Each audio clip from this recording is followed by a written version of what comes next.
Hi, this is April Fayetta. I'm going to quickly talk about screencasting.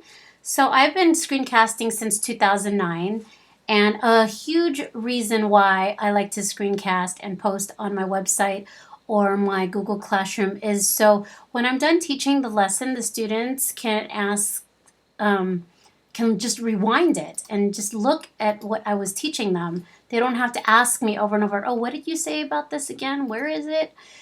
They could literally listen to my lesson as I'm teaching. This one happens to be a fifth grade lesson on fractions, and you can post it on your Google Classroom after you teach it.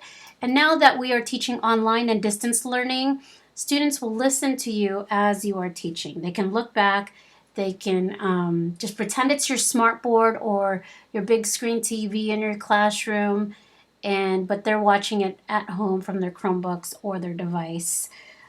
When I'm done screencasting, I usually upload it to Google Drive or I put it on YouTube so they can have a link to it. And the best part is they do not see you, they just hear your voice and hear your lesson, and it's easy, especially since you're probably in your sweats and you don't have to get ready and be live camera ready.